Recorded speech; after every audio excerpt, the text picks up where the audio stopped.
지금부터 무창불교대학 경전대학원 42번째 수업을 시작하도록 하겠습니다. 오늘은 482쪽입니다. 482쪽. 482쪽 함께 보겠습니다. 부처님께서 이제 개송으로 거듭 설하는 그런 내용인데요. 잘 들어보시기 바랍니다. 함께 본문은 함께 따라서 큰 소리로 읽어보겠습니다. 482쪽입니다. 함께 읽겠습니다. 이때 세존께서 이 뜻을 거듭 펴시려고 개송으로 말씀하셨습니다. 여러 비구들이여, 이제 그대들에게 말하노니 모두 한결같은 마음으로 나의 말을 들어라. 나의 큰 제자인 수보리는 오는 세상에 성불하여 이름을 명상열애라 하리라.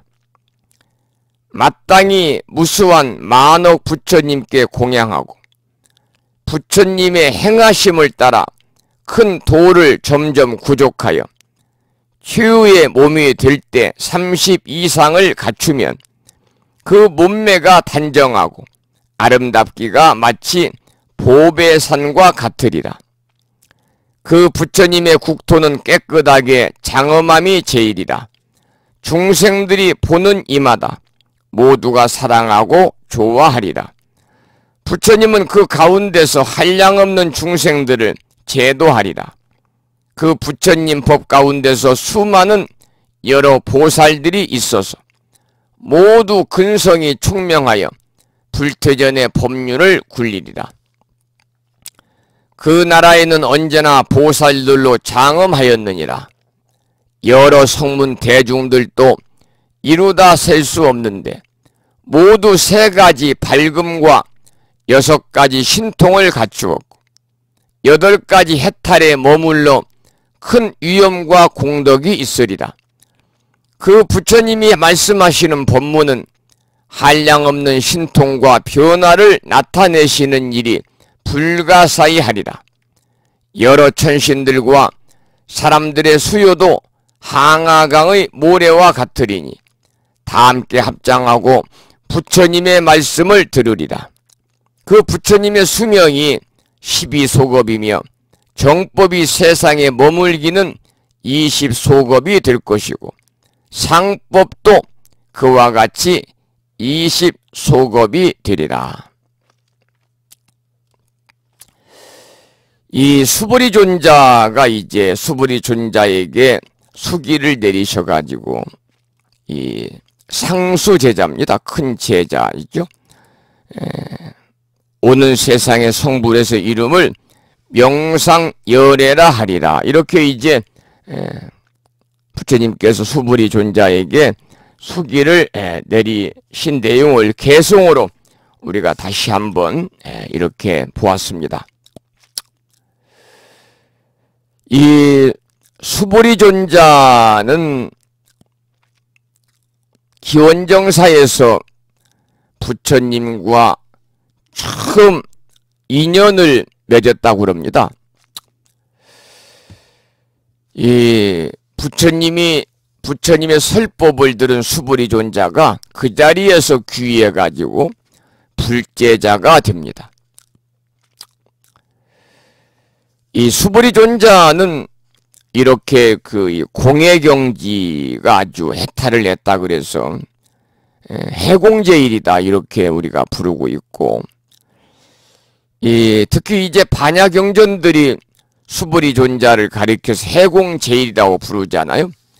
이 말은 모든 것이 두로 공하다, 모든 것이 다 두로 공하다는 이치를 터득해서 그것을 해명하는데 가장 으뜸인 제자였다 그 말입니다. 그러니까 다시 말씀을 드리면은 그 이제 공과 무상의 도리를 가장 잘 깨달은 분이었기 때문에 반야사상의 원조로 우리가 뽑혔고, 후대 반야부 경전에서는 언제나 수보리가 공의 제일인 반야바라미를 설하고 있죠. 지금 우리가 공부하고 있는 이 법화경 수기품에서는요, 우리가 이제 수불이존자가 지금 명상열애라고 하는 그런 수기를 받았잖아요. 이 법화경에서 수기품에서는 가장 먼저 마가섭 존자가 수기를 받고, 마가섭 다음으로 두 번째로 수불이 존자가 명상열애라고 하는 그러한 이 수기를 받습니다. 바로 이제 그런 내용을 함께 보는 것이고요. 나중에 수불이 존자가 이제 그 수기를 받아가지고 명상열애가 되면은 30 이상을 갖춘다 그랬거든요. 이 부처님만이 갖추고 있는 그러한 이 상호라고 이렇게 말씀을 드려야 되겠죠. 부처님 상호다. 그래서 이 부처가 갖추고 있는 32가지의 뛰어난 신체적 특징을 우리가 이제 30 이상이다 그러고, 이제 구체적으로 우리 인간과 구별되는 그러한 상호를 얘기합니다만, 구체적으로는 30 이상 80종호다 이렇게 부르고 있는 거죠. 그래서 30 이상에 따르는 잘생긴 모양이다, 이렇게 이제 이야기할 수가 있고, 다시 세밀하게 30 이상을 나누어 놓은 것이 바로 뭐냐면 80종호입니다. 거기에 나와 있는 428쪽에 나와 있는 낱말들에 대해서 지금 설명을 드리고 있고요. 483쪽에 보면 위에서 네 번째에 세 가지 밝음과 6가지 신통을 갖추고 있다, 그런 표현이 나오거든요.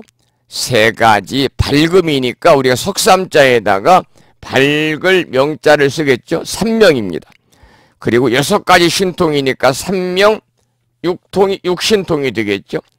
우리가 전에도 이 수업 시간에 삼명과 육신통에 대해서 공부를 했습니다. 그래서 여러분들이 삼명육통이라는 것은 결국은 세 가지의 밝음과 6가지 신통을 이야기하는데, 전에도 말씀을 드렸습니다마는 이 삼명이라고 하는 것은 이제 지혜입니다. 지혜. 밝을 명자인데 여기서 이제 밝다는 그 의미는 지혜를 뜻하는 것이기 때문에요. 이 부처님이나 또는 아라한이, 부처님이나 아라한이 깨달음을 얻었을 때 갖추게 되는 세 가지 신통력이 있죠. 삼명이. 그래서 세상의 모든 것을 볼 수 있는 신통력, 천안통입니다. 두 번째는 전생에 일어났던 일들을 모두 훤히 아는 숙명통입니다. 세 번째는 번뇌가 다 끊어져서 다시는 미혹의 세계에 떨어지지 않을 것임을 아는 신통력, 누진통이거든요. 그래서 삼명이라고 하는 것은 부처님과 아라한이 깨달음을 얻었을 때 갖추게 되는 세 가지 신통력으로 천안통, 숙명통, 누진통을 이야기하는 것이고요. 삼명, 육신통, 삼명, 육통 그럴 때, 육통은 육신통을 얘기하는데 6가지 신통력을 얘기합니다. 3개의 미혹에 떨어지지 않는 자유자지한 능력입니다.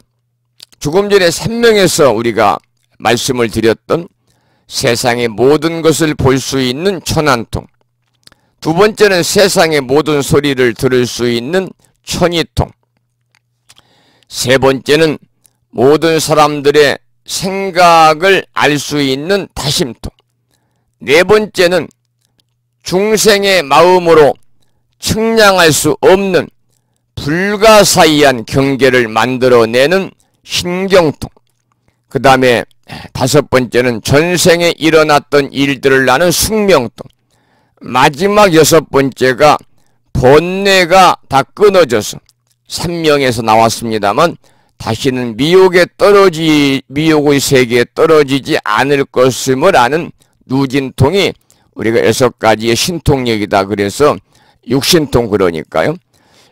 이 본문에 나와 있는 3명 육신통에 관해서 잠깐 여러분들에게 말씀을 드렸습니다. 자, 그러면은 483쪽에 그 해설문을 함께 보면서 또 공부하도록 하겠습니다. 제가 읽어보겠습니다. 수보리 존자가 오는 세상의 성불에서 명상열애가 되어 법을 펼치는데 그 국토에 수많은 보살이 있어서 불퇴전의 법륜을 굴린다고 했습니다. 482쪽과 483쪽, 제일 482쪽의 아래 부분과 483쪽의 윗부분에 나오는 얘기입니다.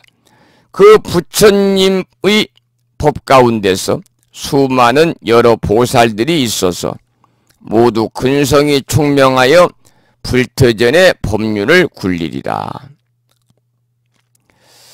부처님께서는 법을 깨달아 세상에 펼치셨습니다.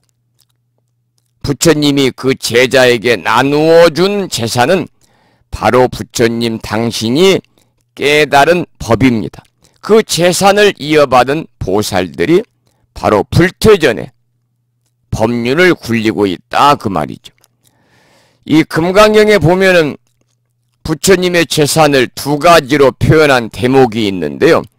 하나는 깨달음을 얻은 것과 또 하나는 그 깨달음에 의해서 진리의 설법을 펴는 것을 말합니다. 이것이 금강경에서 말하는 부처님의 재산입니다. 그런데 금강경의 과목에서는 무등무설이다. 그래서 깨달은 것이 없고 설한 것도 없다 하면서 반대로 표현을 하고 있습니다.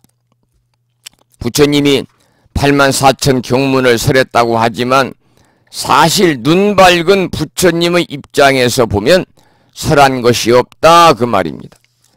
그래서 우리가 이 절에 가면, 큰 절이죠. 큰 절에 가면 그 이제 많은 정각들이 있습니다만은 그 전각 중에서도 무설전이라고 하는 편액이 걸려 있는 전각을 볼 수가 있습니다. 무설전이다. 설법이 없는 큰 집이다 그 말입니다. 그러니까 우리가 무설전이라는 것은 이제 경론을 강수라는 강당을 말하는데, 경론을 강서라는 그러한 이 강당임에도 불구하고 무설전이라고 그랬습니다.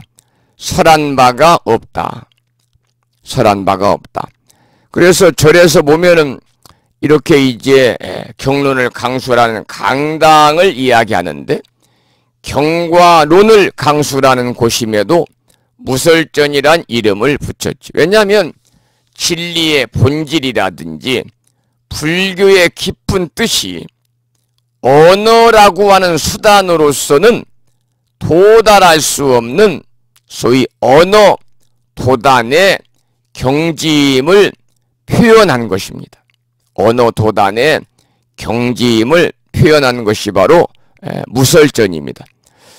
특히 이제 제가 가본 사찰 중에서는 신라 천년의 고도 경주 불국사에 가면 이 대웅전 뒤편에 이렇게 무설전이라는 편액이 걸려있는 전각을 볼 수가 있습니다. 자, 그리고 이제 그 다음 보겠습니다. 484쪽입니다. 부처님의 살림살이, 즉 부처님의 재산이라고 하는 것은요, 태자의 지위를 버리고 6년 고행 끝에 안욕따라 삼맥 삼보리에 큰 깨달음을 이루었다는 사실, 또 새벽에 밝은 별을 보고 크게 도를 이루었다는 사실이 부처님의 제자다, 부처님의 재산이다 그랬습니다. 우리가 이제 그 금강경이나 또는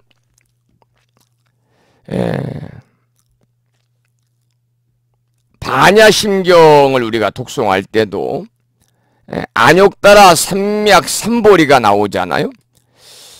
요즘에 이제 이 최근에 나오는 우리말 금강경을 보면은요, 본래 산스크리트어에 조금 가깝게 해석을 하기 위해서 아누다라 삼맥삼보리다 이렇게도 이제 우리말로 번역을 해서 나오고 있습니다만, 이 안욕따라 삼맥삼보리라고 하는 것은요, 소위 말하면 무상정등정각입니다.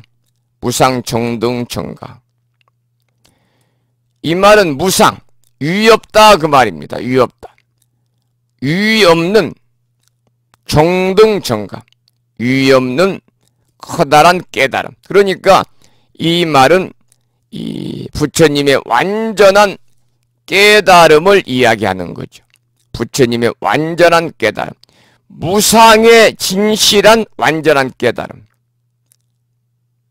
바로 유의 없이 크고 완전한 지혜의 깨달음을 가리켜서 우리는 무상정등정각이다, 또는 정등각이다, 무상정변지다, 이렇게 여러 가지 우리말로 번역을 해서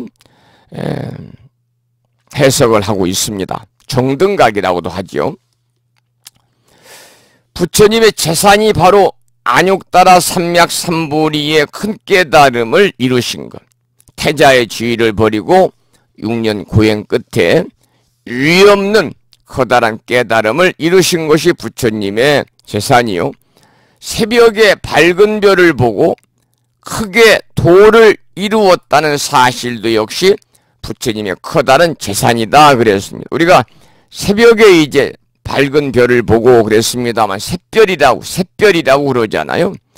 우리 불교에서는 이제 4대 명절이 있습니다만, 부처님 탄생일, 부처님 오신 날이죠.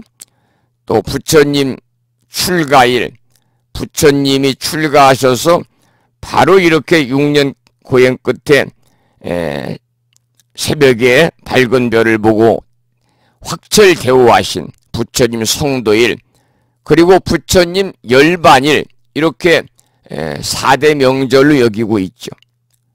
그 중에서 바로 이제 부처님께서 깨달음을 이루신 날이 바로 성도일인데, 도를 깨달아서 곧다마시 따르다가 붓다가 된 날이죠. 그건 역시 부처님의 커다란 재산이다 그 말입니다. 그 깨달음을 부처님이 설하신 것이 바로 뭐냐? 84,000 대장경이죠. 그런데 부처님께서는 깨달은 것도 없고 또 설한 것도 없다 그렇게 표현을 하고 있어요. 그것이 바로 무득무설입니다. 무득무설이다. 깨달은 것도 없고 설한 것도 없다 이렇게 표현을 하고 있어요. 이 말은 부처님께서 깨달았지만 깨달음이 없이 깨달았고, 또한 84,000 법문을 설했지만 설함 없이 설했기 때문에 이렇게 이야기를 하는 겁니다만, 우리가 이제 세속적인 논리로 보면은 맞지 않는 말일 수가 있죠. 그런데 불교의 이치를 세속적인 논리를 기준으로 해서는 이해할 수가 없는 겁니다. 이것은 세속적인 사변을 뛰어넘은 경계다, 이렇게 이제 말씀을 드릴 수가 있어요. 그 다음에 이제 485쪽에 보시면 본문을 함께 경문을 읽어보겠는데요. 이제 세 번째로 가전연이라는 제자가 금광열애가 된다고 하는 수기를 받게 됩니다. 여러분, 이 가전연 그러면은 이 아주 부처님 수많은 제자들 중에서도 논의 제일이다. 논의 제일이다. 지금으로 말하면 아주 토론을 잘 했는가 봐요. 옳고 그름을 잘 따지고, 또 이렇게 옳고 그름이 분명하지 못할 때는 옳고 그름을 따지고 논의하는 사람들이 많아야 정도로 나아갈 수 있는 여론을 조성할 수가 있거든요. 바로 그런 역할을 가장 잘했던 제자가 노느제일 가전현 존자입니다. 우리가 다른 말로는 광설제일이다. 넓을 광자 말씀설자 써서 광설제일이다. 이렇게도 부르고 있죠. 탁월한 논리적인 분석력으로 아주 부처님의 가르침을 간명하게 핵심을 정확하게 짚어서 이렇게 다른 사람들과 함께 논의하는 데 있어서는 최고의 능력을 가진 노느제일, 분별제일이라는 별명을 가진 존자가 바로 부처님의 10대 제자 중에서 가전현 존자인데, 가전현 존자가 세 번째로 금광열애가 된다고 하는 수기를 받게 되는 부분을 함께 읽어보겠습니다. 485쪽입니다. 그때 세존께서 또 비구들에게 말씀하셨습니다. 내가 지금 그대들에게 말하노라. 여기 이 대가전현은 오는 세상에서 여러가지 공양거리로 8천억 부처님께 공양하여 받들어 섬기고 공경 존중하리라. 여러 부처님이 열반하신 뒤에는 각각 탑을 세우는데 높이가 1,000유순이요 가로와 세로가 500유순이니라. 금은 유리, 자거, 만호, 진주, 매귀의 7보로 합하여 이루어졌고 꽃과 영락과 바르는 향, 가루향, 사르는 향과 일산과 당기와 번기로 탑에 공양하느니라. 그런 뒤에 또다시 2만억 부처님께도 그와 같이 공양하며 이 여러 부처님께 공양하고는 보살의 도를 구족하여 마땅히 성불하리라. 그 이름은 연부, 나제, 금광열애, 응공, 정변지, 명행족, 선서, 세간의 무상사, 조장부, 천인사, 불세존이라 하리라.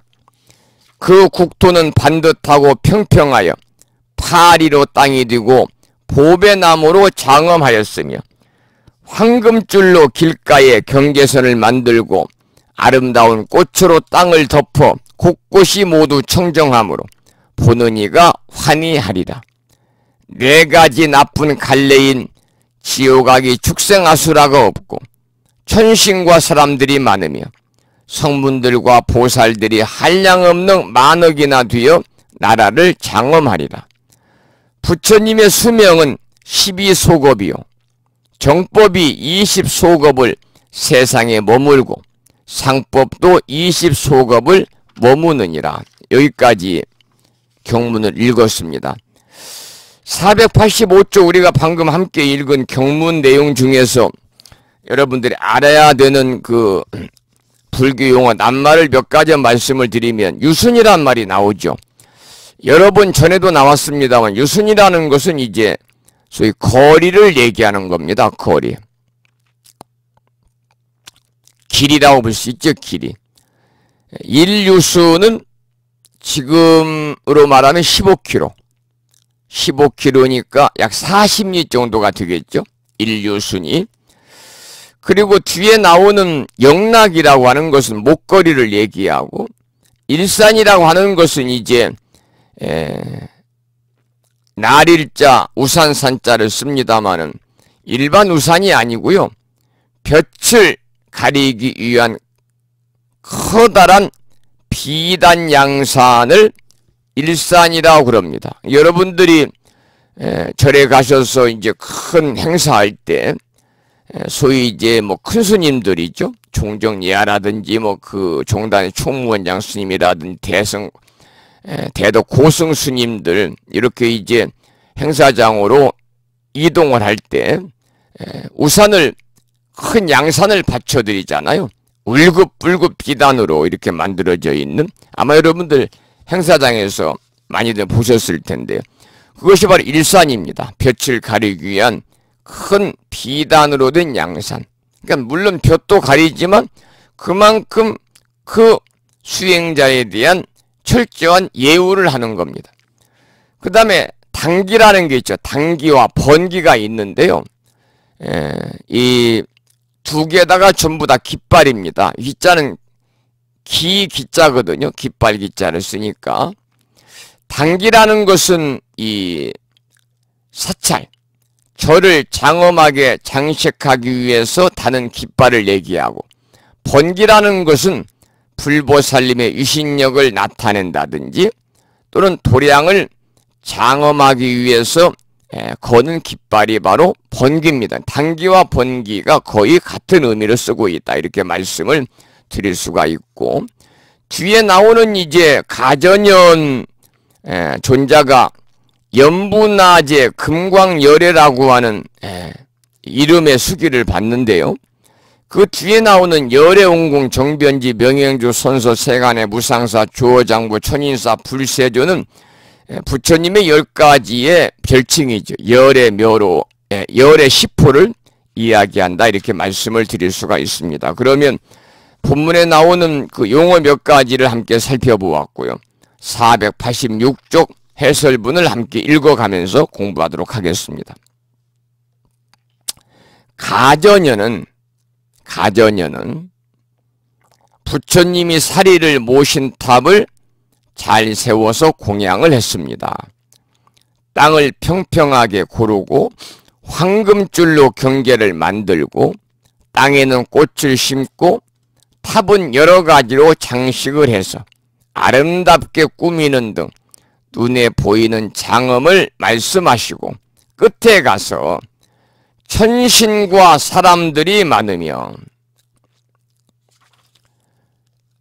성문과 보살들이 한량없는 만억이 되어 나라를 장엄하리라 했습니다. 그 485쪽 밑에서 네 번째 줄에 나오잖아요. 네 가지 나쁜 갈래인 지옥악이 축생아수라가 없고 천신과 사람들이 많으며 성문들과 보살들이 한량없는 만억이나 되어 나라를 장엄하리라 그랬습니다. 성문이나 보살은 성자지요. 그러니까 이 말은 수없이 많은 성자들이 나라를 장엄한다, 그 말입니다. 이 세상에서 중요한 것이 건강이다, 재물이다, 명예다, 뭐 여러 가지로 말이 많지만, 그러나 무엇보다 중요한 것은 사람이고, 어떤 일이든 사람이 우선이고, 첫째도 사람, 둘째도 사람, 셋째도 사람이다. 한 집안에 어른이 계시지 않으면 그 집안은 텅 빈 것 같고, 한 도시를 대표하는 명사가 없으면 도시가 텅 빈 것처럼 느껴지기도 합니다. 꽃이나 향, 칠보로 장엄하는 것은 겉보기를 꾸미는 것입니다. 훌륭한 사람들이 많아서 사람으로 장엄하는 것이 참으로 제대로 장엄하는 것이다 그랬습니다. 그래서 우리가 이 절에서도 행사를 하잖아요. 커다란 법회를 한다든지, 또는 뭐 이제 작은 절들인 뭐 천도제를 내도 주지스님이나 그날 또 오셔서 함께 그 이 의식을 집전하는 바라지 스님이라든지 이렇게 두세 분이 집전을 해서 천도제나 49제도 합니다만, 큰 절 교고분사 같은 경우에는 대부분 그 강원 학생들이 있고, 학생들이 승가대학에 그러한 3위 스님들이 계시기 때문에요. 그런 절들은 큰 49제를 할 때는 그 절에 속해 있는 승가대학의 3위 스님들, 또 이제 비구니 스님 도량 같으면 3인이 스님들이 10분, 20명, 30명이 와서 법당에 앉아가지고요, 금강경을 독송한다든지 이렇게 하거든요. 그것이 바로 뭐냐면 스님들, 사람으로 장엄하는 겁니다. 우리가 이제 큰 행사를 할 때도 보면은 내빈들을 모시잖아요. 내빈들을 모시고 따로 자리를 만들고, 내빈 그러면은 그날 참석하신 분들 중에서 그 지역의 유지라든지 다른 사람들로부터 신망과 존경을 받는 사람들을 특별히 모셔가지고 내빈 소개를 하잖아요. 왜 그러느냐? 그 행사를 장엄하게 하기 위해서 그렇습니다. 그러니까 스님들도 어떤 법회를 크게 한다든지 하게 되면요, 스님들을 많이 모셔요. 왜 그러느냐?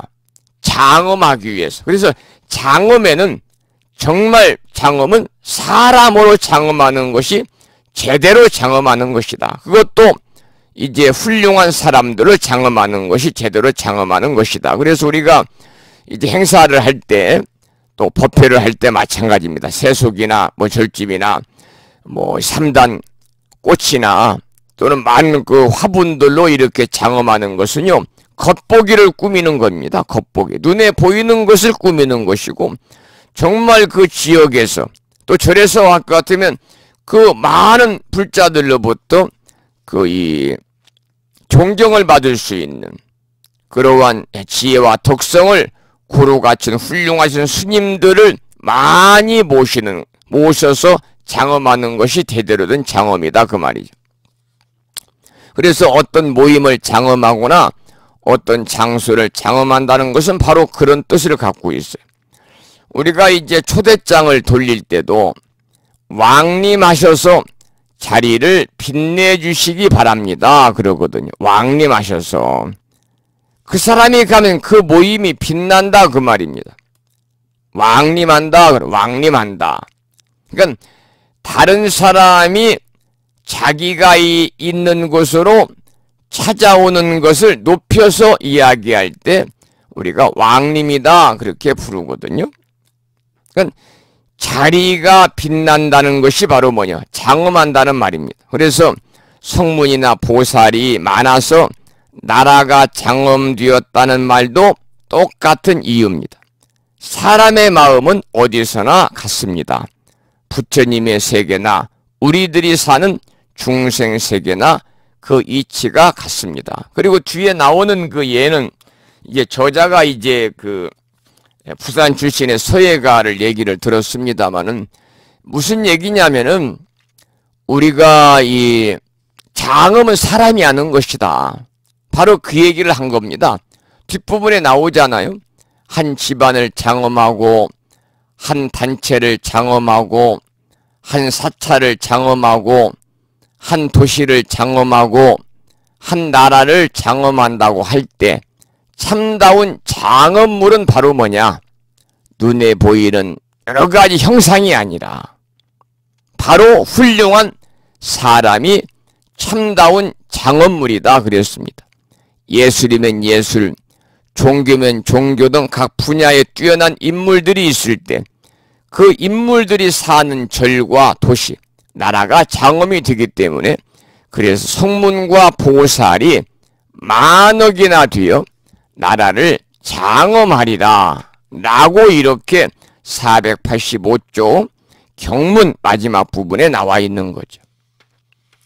다시 한번 그 부분을 읽어보면 네 가지 나쁜 갈래인 지옥아기 축생아수라가 없고 천신과 사람들이 많으며 성문들과 보살들이 한량없는 만억이나 되어 나라를 장엄하리라. 여러분, 장엄에 관해서는 어느 정도 설명을 드렸으니까 이해가 좀 되시지 않았을까 그런 생각이 들어요. 그 다음에 488쪽을 보면 이제 개송으로 이제 부처님께 설하시는 그런 내용입니다. 488쪽의 경문을 함께 소리내서 읽어보겠습니다. 그때 세존께서 이 뜻을 펴시려고 개송으로 거듭 말씀하셨습니다. 여러 비구들이여 모두 일심으로 들어라. 내가 말한 것은 진실하여 사실과 다르지 않느니라.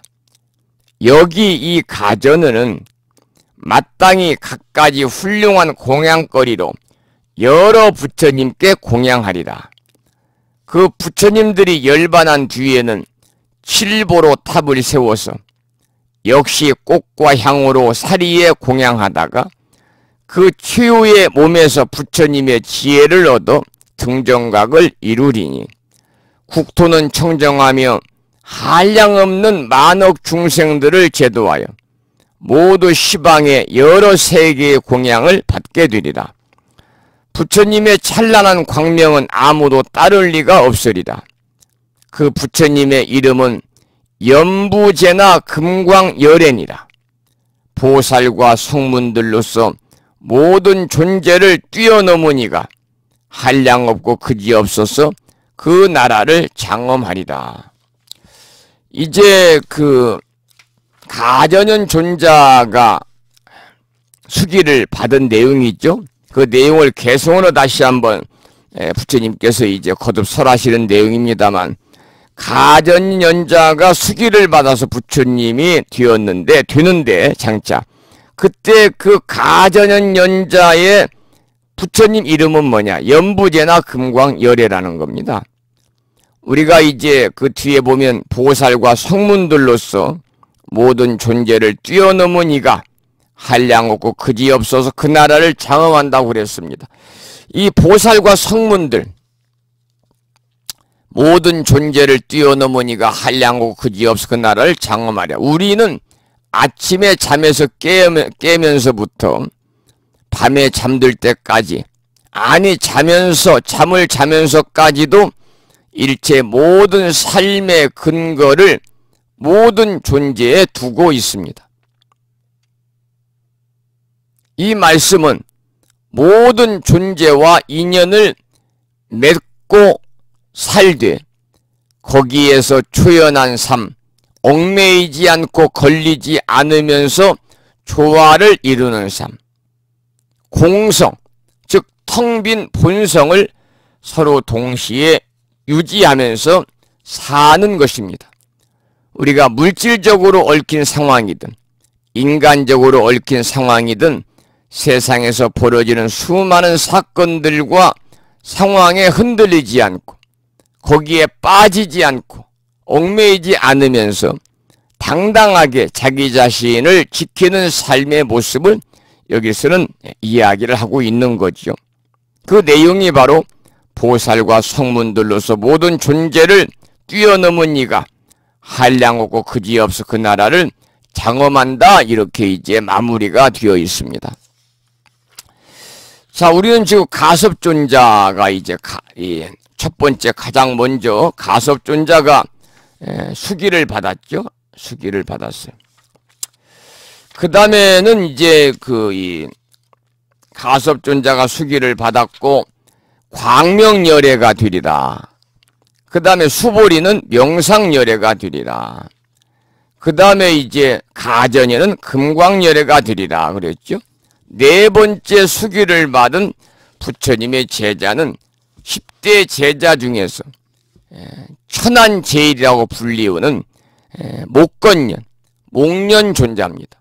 목건년은 전단양 열애가 되리라. 이런 수기를 받게 되죠.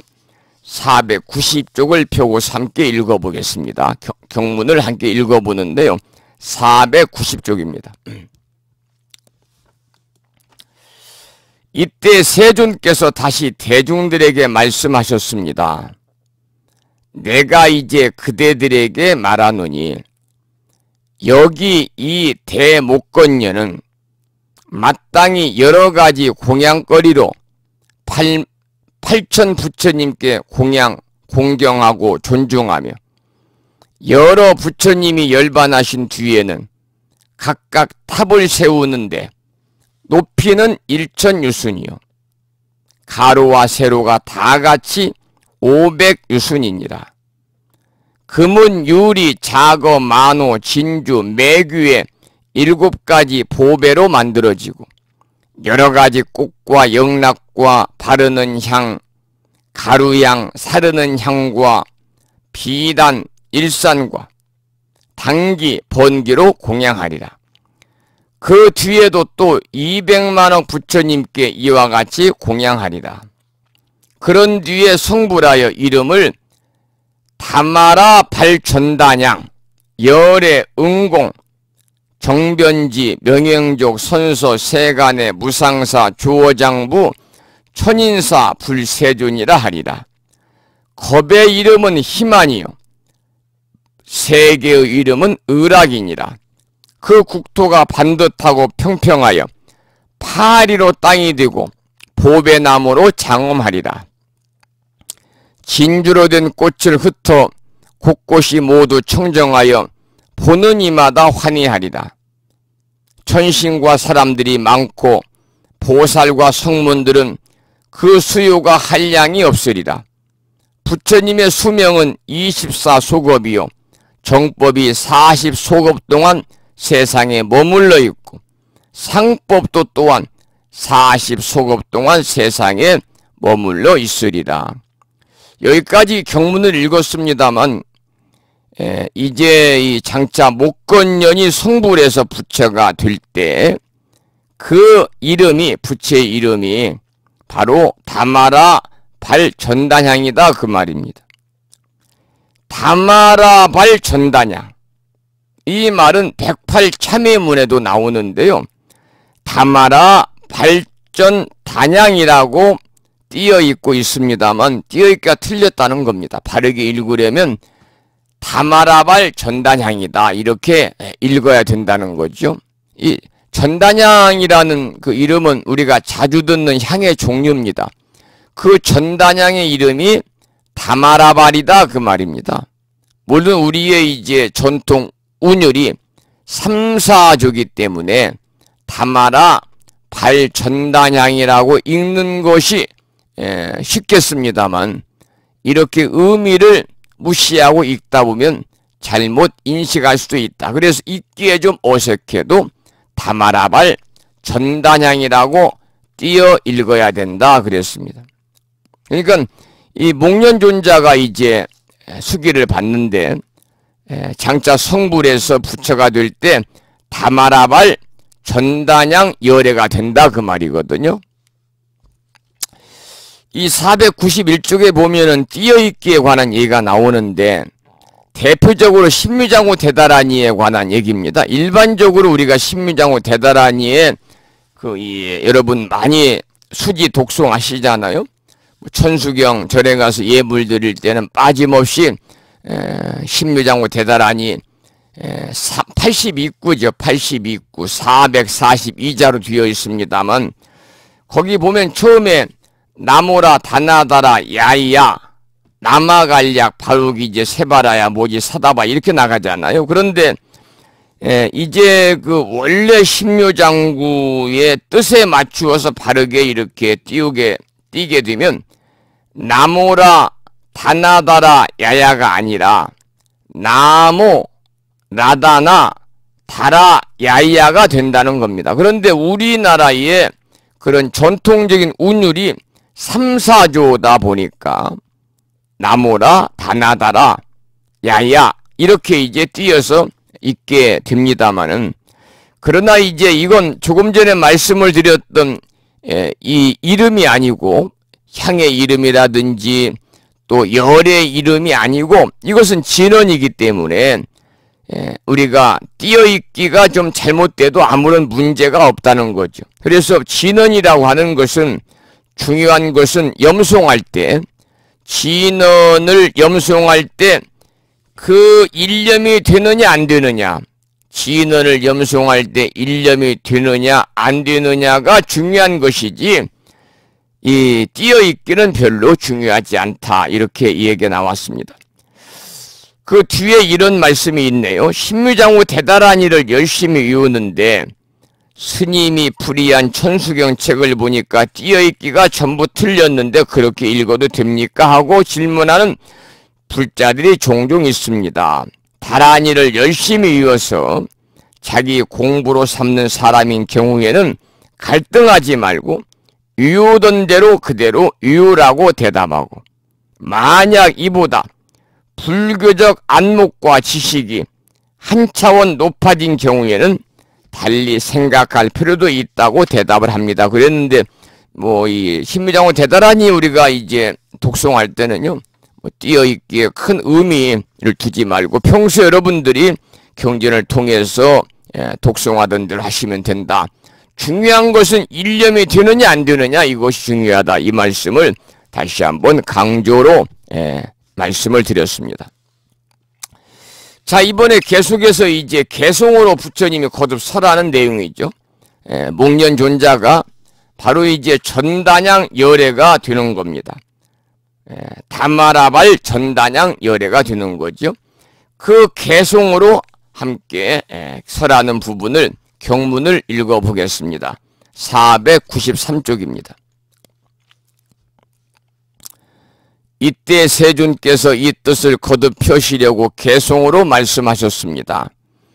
나의 제자인 여기 이 대목건녀는 이 몸을 버린 뒤에 8200만억 부처님 세존을 받들어 섬겨서 불도를 위하여 공경하리라.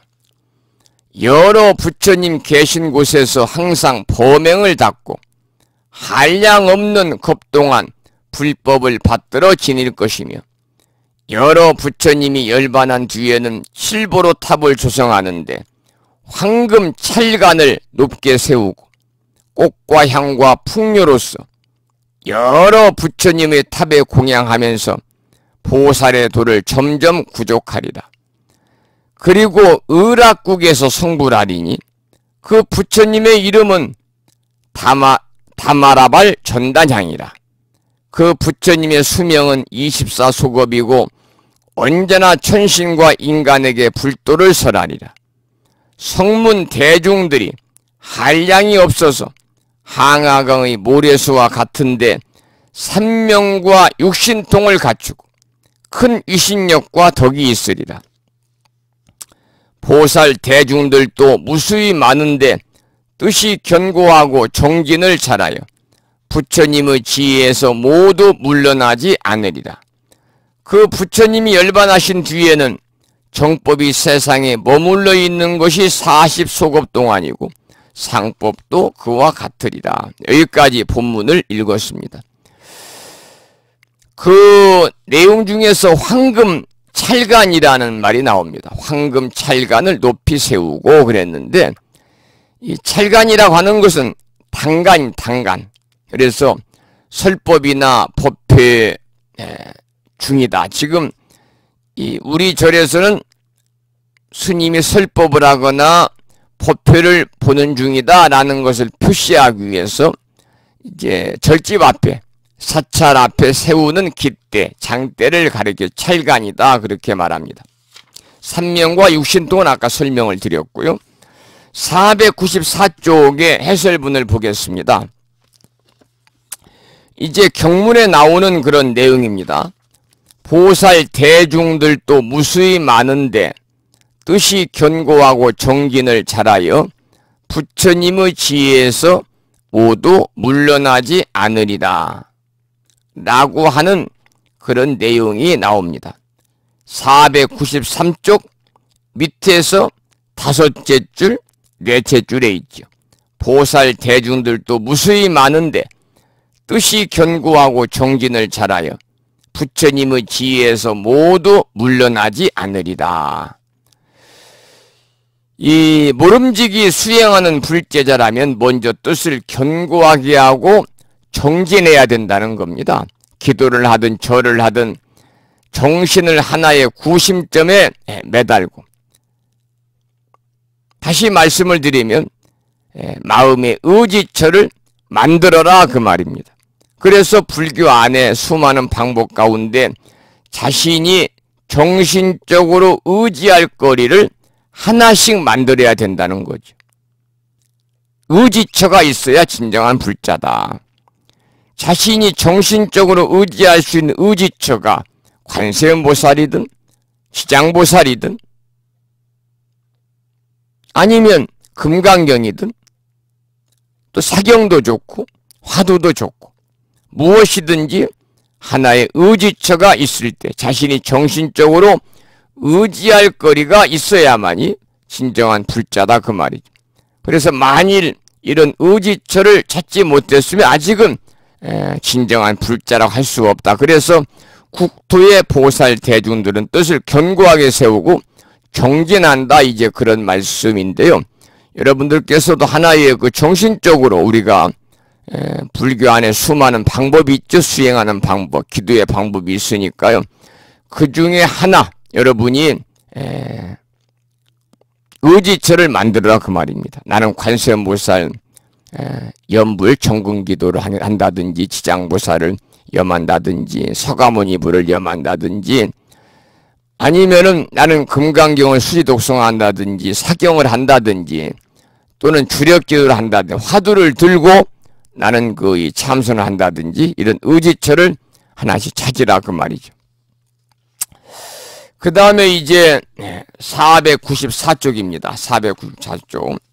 지금 우리가 공부하고 있는 제6품 수기품의 마지막 부분이 되겠습니다. 494쪽 경문을 짧으니까 함께 읽어보겠습니다.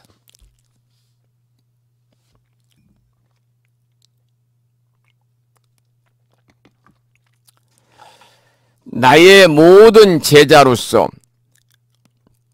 위엄과 공덕이 부족한 사람들이 그 수요가 500명이나 되는데 모두 수기를 받아 오는 세상에 다 같이 성불하리라. 나와 그대들의 지나간 숙세 인연을 내가 이제 말하리니 그대들은 잘 들을지니라. 이게 경문입니다.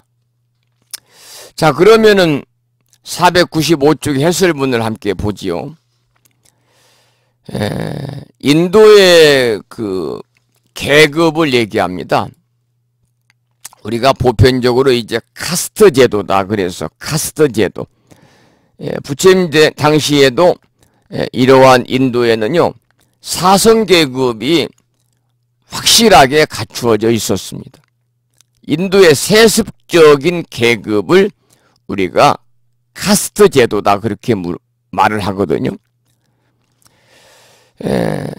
거기 보면은 이제 부처님 당시에 사성 계급 네 종류의 계급이 있다. 이게 이제 카스트 제도입니다. 네 종류의 계급. 제일 높은 계급이 종교인입니다. 종교인. 네 가지 인도의 그 계급 중에서 가장 높은 계층이 바로 뭐냐면 부처님 당시에는 종교인이다 그 말. 종교인이 가장 높다 그 말이죠. 종교인. 그 다음에 이제 브라만이죠. 종교인이 그 브라만이에요. 브라만이 가장 높고 그 다음이 정치인이나 군인이었습니다. 크샤트리아. 정치인이나 군인, 크샤트리아. 그 다음이 일반 평민입니다. 상인, 평민, 바이샤. 그리고 가장 낮은 계급이 노예였습니다. 수드라가 가장 낮은 계급, 노예 계급이었습니다. 노예 계급. 부처님 당시에는 이런 구분이 아주 엄격했던 때였지만은 부처님은 계급에 따라서 사람을 보지 않으셨고 인간의 본성을 깨달으신 분으로 모든 인간을 존엄하게 대하셨고 또 그렇게 가르치셨습니다. 부처님은요, 어찌 보면은 인류 역사상 최초의 그 인권 선언을 하신 분이고 모든 사람들은 평등하다고 하는 인간 평등을 제창하신 분이 바로 서가모니 부처님이 아닌가 그런 생각을 합니다.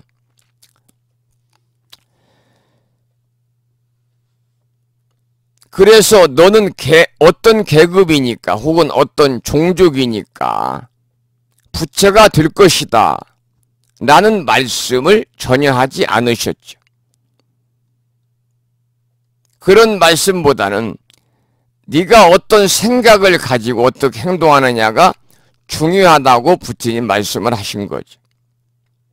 이러한 말씀은 법화경뿐만이 아니라 다른 경전에도 많이 나와 있기 때문에 그래서 장차 부처가 된다는 수기를 받는데, 장차 부처가 된다는 수기는 누구든지 받을 수 있다. 이렇게 부처님은 말씀을 하셨습니다. 앞으로 이제 우리가 공부하겠습니다만, 20품에 나오는 이 상불경 보살품에 보면은요, 상불경 보살의 입을 통해서 누구든지 부처가 될 수 있다. 이렇게 설하고 계시거든요. 그런 부처님은 모든 사람은 부처의 성품을 가졌다라고 말씀을 하시는 거예요. 이것이 바로 내재된 우리들의 불성을 이야기하는 겁니다. 우리는 전부 다 불성을 갖추고 있습니다. 그것을 내재된 불성이라고 그럽니다. 그 가지고 있는 본래의 불성을 우리가 이제 수행을 통해서 밖으로 드러내서 우리들이 부처로서의 삶을 살아갈 수 있도록 스스로 부처라는 사실을 인지하고 부처의 삶을 살아갈 때 우리가 진정한 부처가 되는 거죠. 우리가 이 상불경 보살에 관한 말씀을 드렸습니다마는, 상불경 보살은요, 그 이름 자체가 그렇잖아요. 상불경입니다. 항상 가볍지 않다. 남을 깔보거나 업신여기지 않는다, 그 말입니다. 그래서 상불경 보살은 상대방을 공경하는 마음을 묵묵하게 평생을 실천하신 분이에요. 그러면서 이제 이 길가에서 사람들을 만날 때마다 항상 공손하게 예배하고 이렇게 얘기를 하죠. 찬탄하죠. 나는 당신을 존경하오며 결코 경멸하거나 얕잡아 보지 않습니다.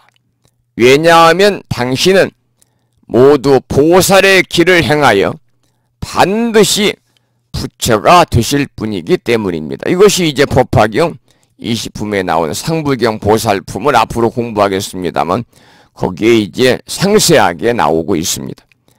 만나는 사람마다 다 이렇게 예배하고 가벼이 여기지 않는다고 그러면서 만나는 사람마다 모두 다 성불할 것이라고 하는 그러한 찬탄을 한 사람이 바로 상불경 보살이거든요.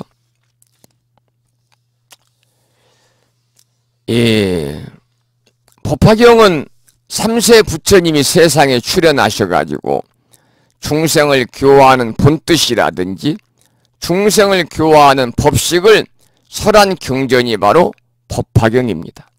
그래서 우리가 이제 이 법화경을 통해서 누구나 다 부처로서의 삶을 살아갈 수 있는 인연 불성을 갖추고 있으니까요. 인연 불성을 갖추고 있으니까 다 인연 불성을 밖으로 드러내 가지고 모두가 다 이렇게 성불할 수 있는 그러한 부처의 삶을 살아갈 수 있다는 희망을 준 경전이 바로 우리가 공부하고 있는 그러한 이 법화경이거든요. 사람이 그 부처다. 인불사상을 가장 확실하게 가르치고 있는 경전이 바로 우리가 공부하고 있는 법화경이다, 이렇게 말씀을 드릴 수가 있어요. 자, 그러면 이렇게 해서 제6품 수기품까지 보았습니다. 수기품. 여기서 이제 부처님께서는 수기품을 통해서 가장 먼저 가섭존자에게 수기를 내리셨죠. 가섭존자. 제가 이제 가섭존자에 관한 말씀도 드렸습니다. 광명열애가 되리라. 그리고 두 번째는 오늘 우리가 공부를 했던 수보리존자에게 이제 부처님께서는 수기를 내리셨죠. 명상열애가 되리라.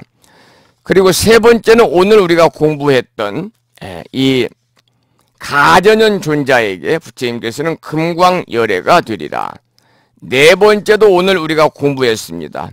목련 존자에게 전단양 열애가 되리라 라고 이제 이렇게 수기를 내리셨는데, 법화경 마지막에 가면은요, 누구나가 다 함께 부처가 된다고 하는 수기를 부처님이 내리게 되십니다. 자, 그러면 이제 오늘은 497조 화성유품을 보겠습니다. 전에도 몇 차례 제가 이 강의 시간을 통해서 말씀을 드렸습니다마는 법화경에는 7가지 비유가 있다 그랬잖아요. 그게 법화 7유입니다. 7가지 비유. 그래서 부처님께서 법화경의 참뜻을 비유를 통해서 설파하신 것이기 때문에 법화경을 공부하는 사람이라면 당연히 알아야 되는 것이 법화 7유입니다. 7가지 비유. 우리가 그동안 화택유를 공부했고 궁자유, 약초유 이렇게 3가지를 공부했어요. 자, 오늘은 이제 화성유품에 나오는 얘기입니다만 이걸 화성유라고 그럽니다. 화성유. 우리가 이제 이 화자 그런 변화하다 그럴 때 쓰는 화자입니다. 그래서 한자로는 이 화자를 우리가 될 화자다 그래. 될 화자다. 그리고 이제 화성 유품 그러니까 될 화자에다가 이 성자는 우리가 이제 이 재성입니다. 재성. 옛날에는 뭐 성이 다 있었잖아요. 재성이고. 이 어떤 사람이 수많은 대중을 이끌고 보물산을 찾아서 떠났습니다. 보물산을 향해서 떠났는데 그 당시만 해도 교통수단이 없으니까요. 길은 멀고 그 먼 길을 하루 종일 또 몇 날 며칠을 걷다 보니까 대중들이 지쳐가지고 더 이상 갈 수가 없게 된 것이죠. 뭐 발바닥은 전부 다 짓무르고 또는 기력이 쇠퇴하고 그래가지고 지쳐가지고 더 이상 갈 수 없게 되니까 이때 이제 길을 안내하던 가이드가 길잡이라고 그러잖아요.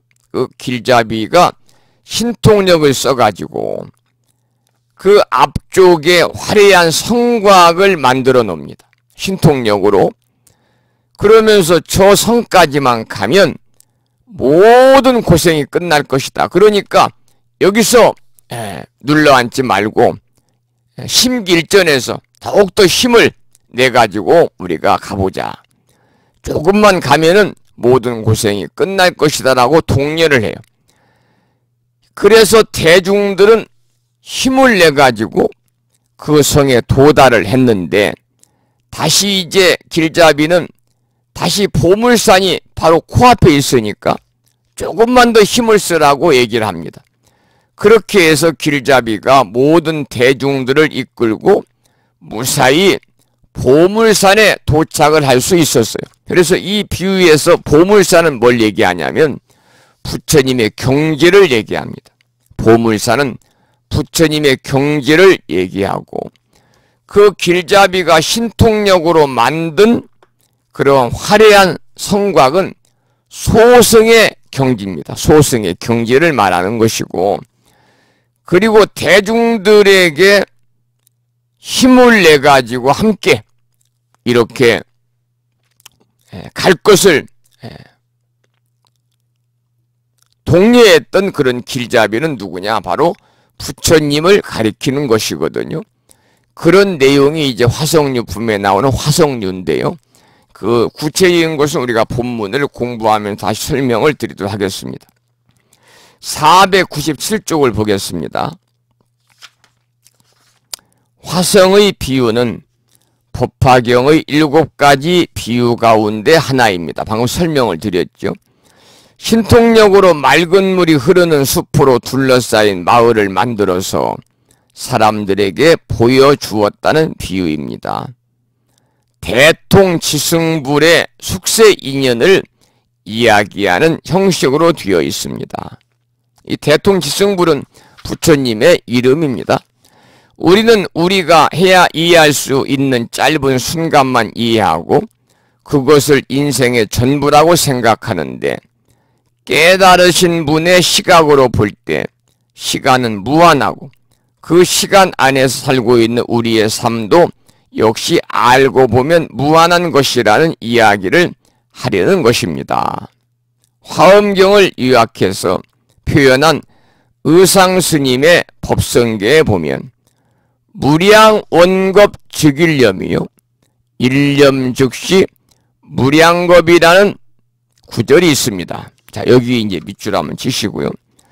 우리가 이제 화엄경도 80권본이 있고 60권본이 있고 그리고 40권본이 있습니다. 세 가지가 있어요. 이 80권본을 요약해서 만든 개송이 여러분들 신중기도 할 때 빠짐없이 수지 독송하고 기도하는 대방광불화엄경 용수보살 약창계입니다. 7원 119, 770자로 구성이 되어 있습니다. 그 다음에 두 번째가 60권본 화엄경입니다.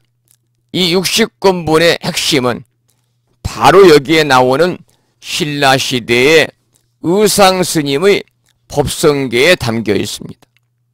7원 39입니다. 그래서 210자로 구성이 되어 있습니다. 마지막 40권본의 핵심은 보현행원품에 담겨 있습니다. 그 중에서 여기에 나와 있는 것은 신라시대 의상스님의 법성계에 나와 있는 내용 중에서 무량원겁 즉일념, 일념 즉시 무량겁이라는 얘기입니다. 여러분들 이 법성계들 수지 독송을 많이 하시니까 다 알고 계시죠? 다 알고 계실 걸로 믿습니다. 이 무량원겁이 즉 일념이요. 일념 즉시 무량겁이라. 그리고 뒤에 보면 9세 10세 호상즉 잉불잡난 격별성이다 하고 나오잖아요.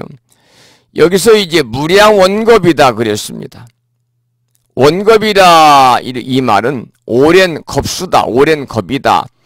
여러분 아시다시피 겁이라는 것은 하늘과 땅이 한번 생겼다가 없어지는 시간을 불교에서는 겁이라고 그래요. 하늘과 땅이 한번 생겼다가 없어지는 시간을 겁이라고 그러니까 시간을 재는 단위 중에 가장 오랜 시간을 겁이라고 그러는 겁니다. 그러면 일념이라고 하는 것은 생각이라고 하는 마음에 대한 용어가 아니고 인도말로 찰나라는 말이 있습니다. 찰나. 찰나. 찰나를 번역하면 염이 되는 겁니다. 그러니까 무량겁, 일찰나 이런 뜻입니다. 그런데 무량원겁이라 헤아릴 수 없는 오랜 겁수가 오랜 겁의 세월이 그 말이거든요. 무량원겁 즉일념이라 헤아릴 수도 없는 오랜 겁수가 오랜 겁의 세월이 즉 일념이요 일찰나요. 무량원겁이 일찰나를 떠나서 있는 것이 아니고 이게 무량원겁 즉일념 또 일념 즉시 무량겁이다. 그러니까 일찰나가 곧 무량겁이다. 이것은 시간을 이야기하는 거죠. 그러니까 일찰나 속에 무량겁이 있고 무량겁 속에 일찰나가 있다. 일찰나를 떠나서 무량겁이 없다. 이런 말이 되겠네요. 그래서 깨달은 사람의 시각에서 시간과 공간을 보는 것이 우리 보통 사람의 상식과는 다르다 그랬습니다. 말할 수 없는 어마어마한 넓이와 깊이와 유연함을 지닌 깨달은 사람의 시각을 자꾸 가까이 접하면 우리 마음도 함께 커지고 깨달은 경지에 한 걸음씩 다가갈 수 있습니다. 이런 마음으로 법화경 공부를 해야 될 것입니다. 여기서 이제 화성육부에서 말하는 화성은요. 화성은 성문이나 연각 보살을 위해서 변화로 만들어 놓은 열반성을 일컫는 말입니다. 실제로는 존재하지 않는 가짜를 신통력으로 만들어 놓고 임시로 잠시 쉬었다 가는 곳이 바로 열반성이라는 뜻에서 화성이다 그렇게 표현을 한 거죠. 화성이다. 되라자에 재성자를 씁니다. 성불한다는 말은 어떻게 보면은 우리의 끝없는 삶의 과정을 이야기하는 겁니다. 성불하기까지 많고 많은 세월이 걸립니다. 우리가 인간으로 태어나서 사는 이 일은 늙어서 죽는다고 끝나는 일이 아닙니다. 불교의 안목에서 보면 수많은 생을 살아왔고 또 앞으로도 살아갈 것입니다. 이렇게 생각하면 참 힘들게 느껴집니다. 힘들 때는 잠시 쉬었다 가야 됩니다. 그래야 포기하지 않고 끝까지 갈 수가 있습니다. 사람이 사는 모양이 다 그렇습니다. 예를 들어서 사글세빵 살던 사람이면 전세빵만 얻어도 아이고 이제는 됐다 하면서 행복해합니다. 그런데 또 한참 살다 보면 아무리 작아도 자기 집을 가지고 싶은 욕심이 생깁니다. 그래서 13평짜리 아파트 하나를 근근히 마련합니다. 그러면 이젠 됐다. 이거면 훌륭하다 하면서 뿌듯해합니다.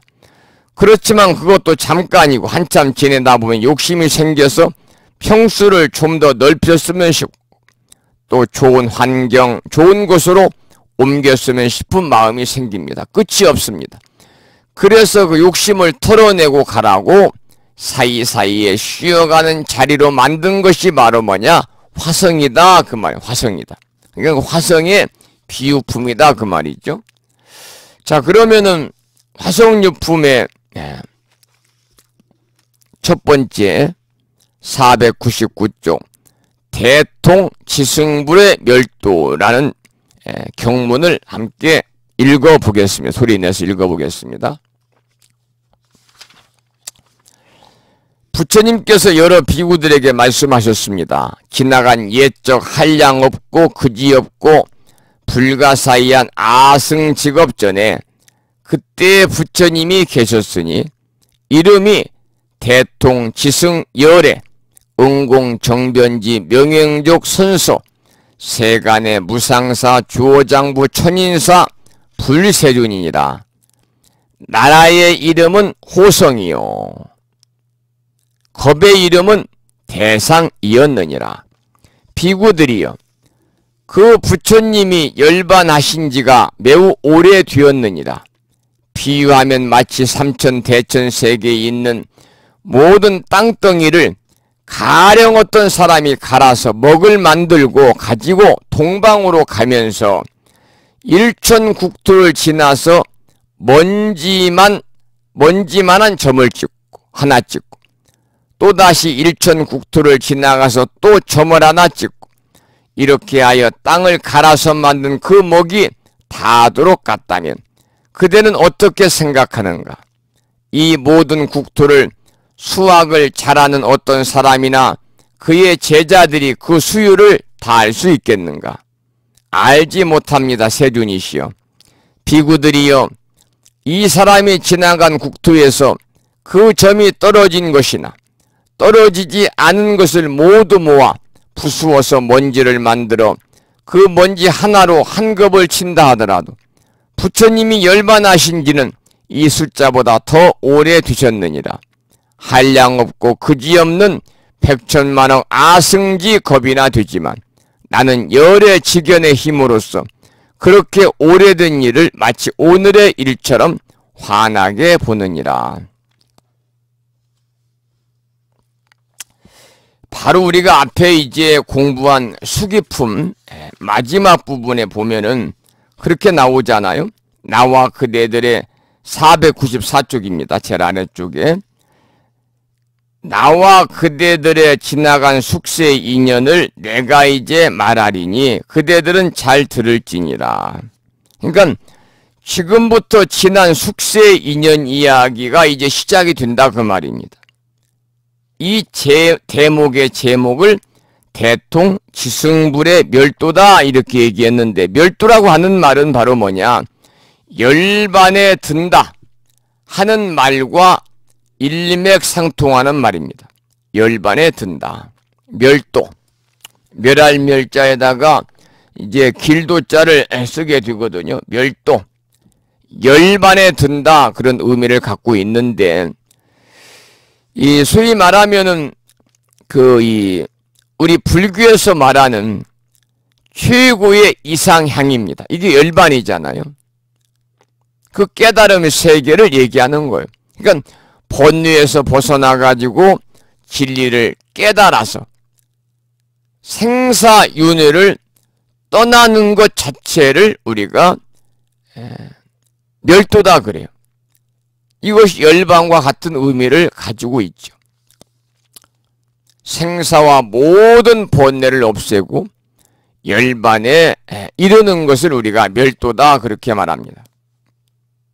열반이나 같은 의미를 가지고 있어요. 멸제, 입적 같은 말입니다.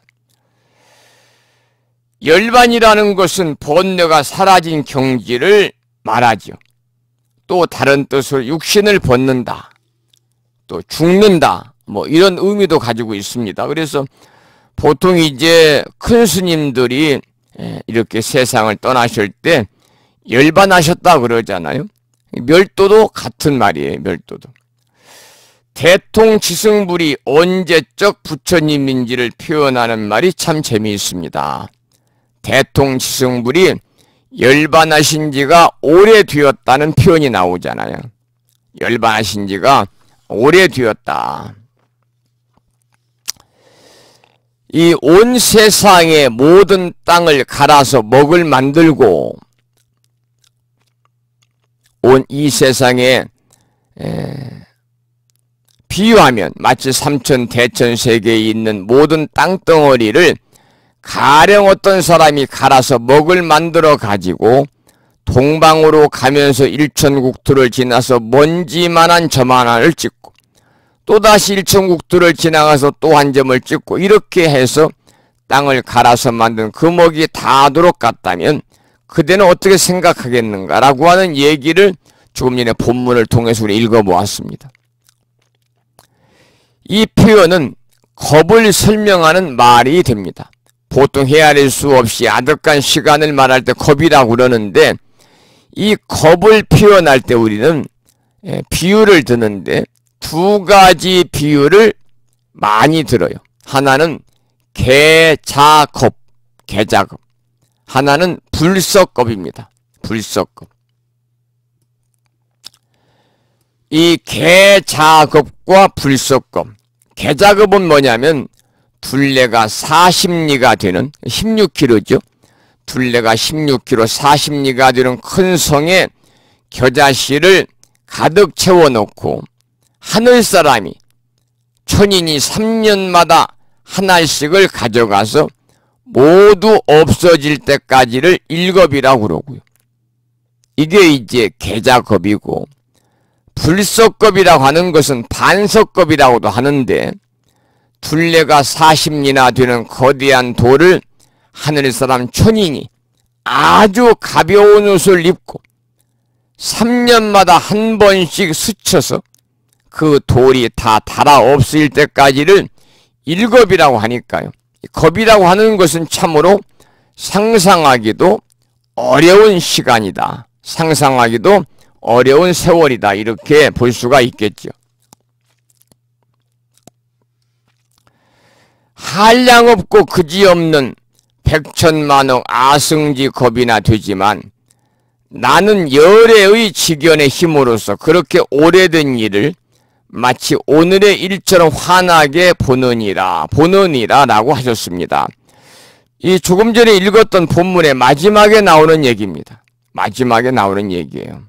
비구들이여, 이 사람이 지나간 국토에서 그 점이 떨어진 것이나 떨어지지 않은 것을 모두 모아 부수어서 먼지를 만들어 그 먼지 하나로 한 겁을 친다 하더라도 그 부처님이 열반하신 지는 이 숫자보다도 더 오래 되셨느니라.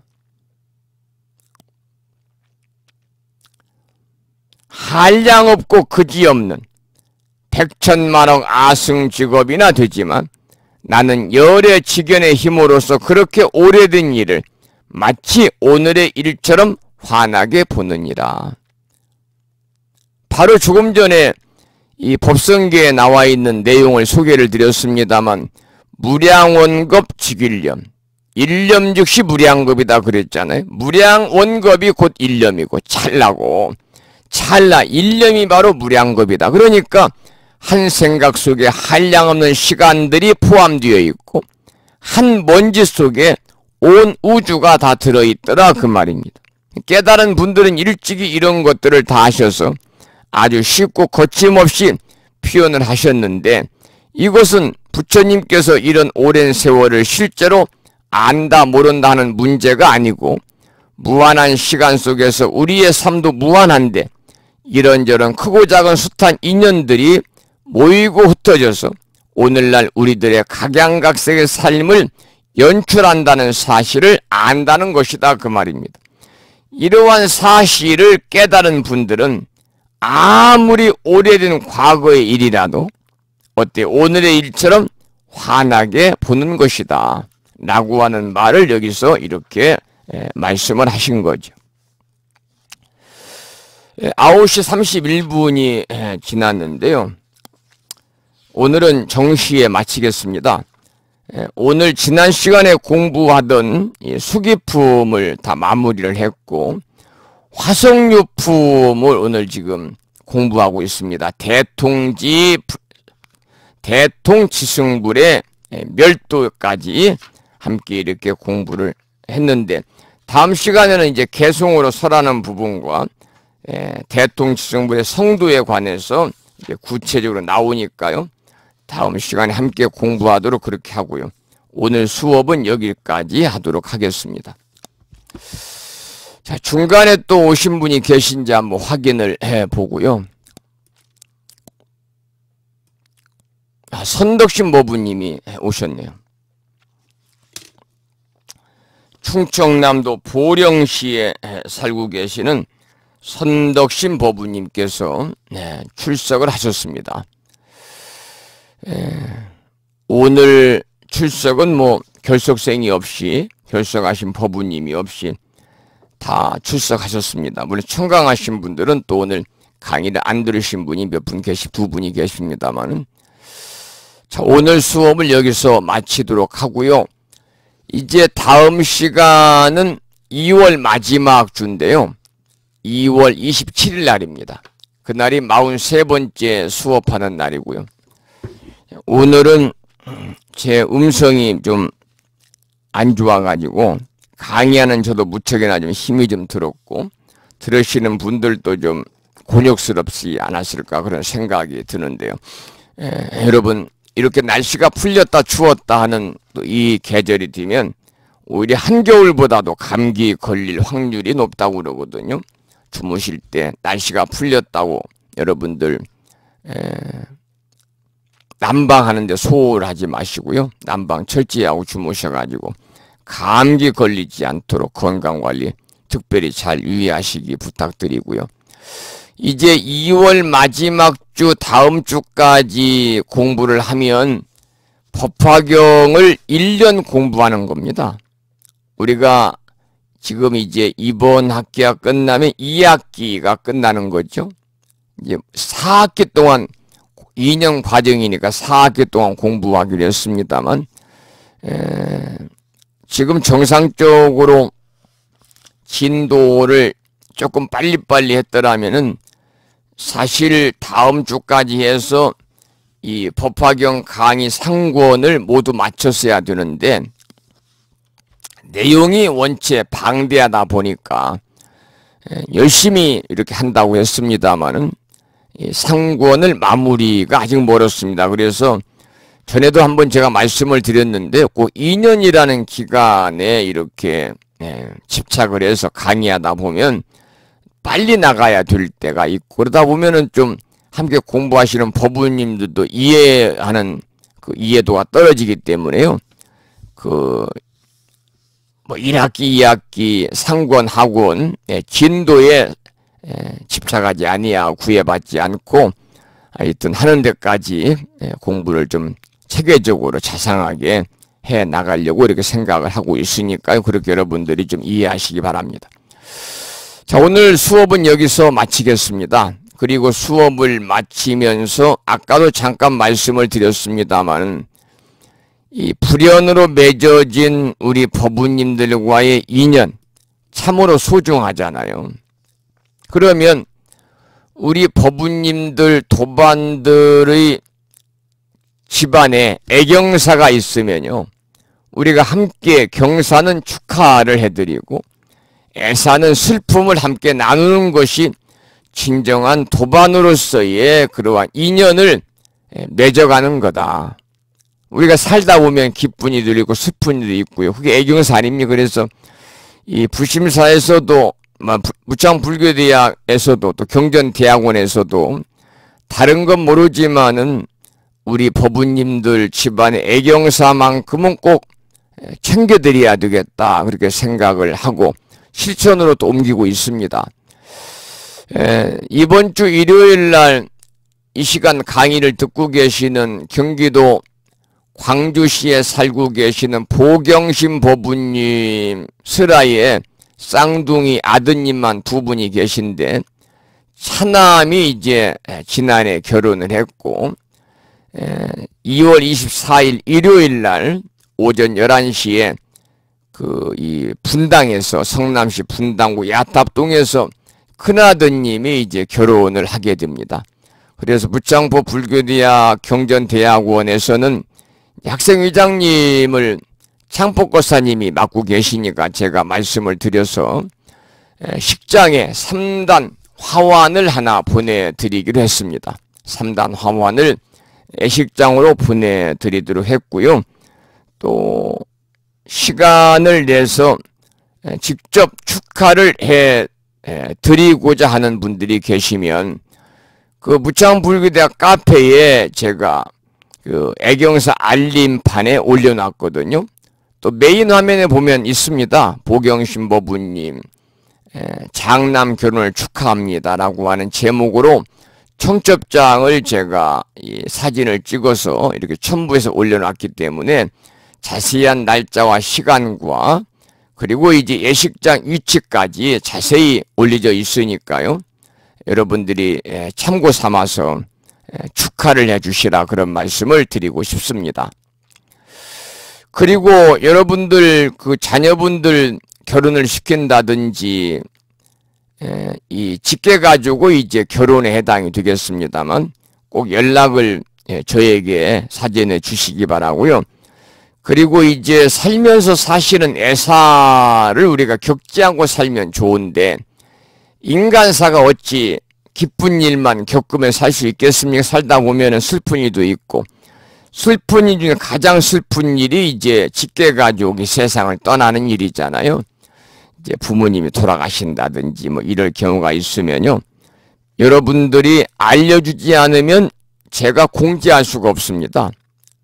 저에게 문자 메시지나 전화로 애경사가 있으면 꼭 알려주시고, 경사에는 청첩장이 있으니까 초대장을 꼭 절로 보내주시면요, 제가 이제 사진을 촬영을 해 자세한 내용을 올려놓고 많은 법부님들이 축하를 드릴 수 있도록 그런 그 여건을 만들어 보도록 하겠습니다. 그리고 이제 이 애경사가 있을 때마다 또 마음을 써주시고 계시는 창법거사님께도 이 시간을 빌려서 감사의 말씀을 드리고 그 노고에 또 경의를 표하고자 합니다. 그래서 오늘 강의를 마치면서 이번 일요일 날 결혼식을 올리는 그 보경신 법부님 큰아드님 결혼이 많은 하객들의 축복 속에서 정말 성스럽고 복된 그런 결혼식이 혼례가 이루어질 수 있도록 기원을 하면서 능인스님의 이 결혼식 축가가 있습니다. 사랑의 영원히 너를 이란 노래 한 곡을 다가오는 24일 날 일요일 날 오전 11시 경기도 성남시 분당구 야탑동에 있는 W 힐스 컨벤션 웨딩 센터에서 결혼하는 보경신 모부님의 장남 박승철 군과 그리고 며느님이시죠, 백송이 법부님의 그러한 축복된 결혼을 축하드리는 의미로 노래 한 곡을 띄워드리고, 이 노래가 끝나면 오늘 강의한 내용을 다시 들을 수 있도록 2시간 동안 올려놓도록 그렇게 하겠습니다. 여러분 1시간 40분 동안 9시 40분이거든요. 1시간 40분 동안 늦은 시간에 함께 공부하시느라고 수고 많이 하셨습니다. 여러분 편안히 주무시고요. 다음 주 수요일 날 만나 뵙겠습니다. 항상 고맙습니다. 안녕히 주무십시오.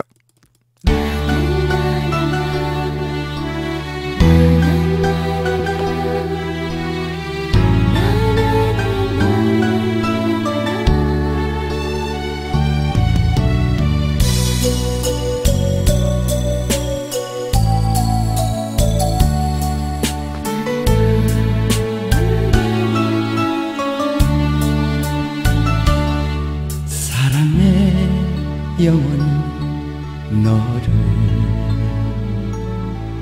이 세상 누구보다 더 많이 내가 너를 사랑한 것은 정말 우연이었어. 하늘이 내게 보내준 영혼의 옷자락 하나, 난 잃을 수 없어. 오직 너를 사랑하게 된 거야. 사랑해 영원히 너를 붉게 타는 화라산처럼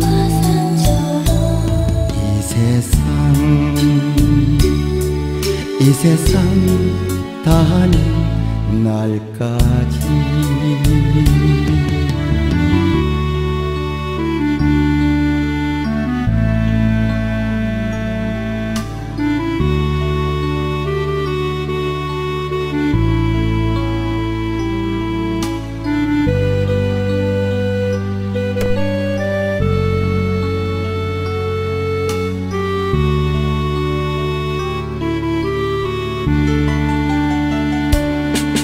하늘이 내게 보내준 영혼의 옷자락 하나, 난 잃을 수 없어. 오직 너를 사랑하게 된 거야. 사랑해 영원히 너를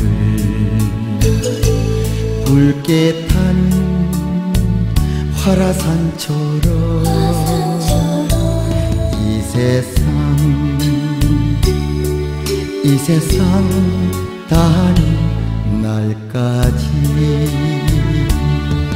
이 세상 다하는 날까지.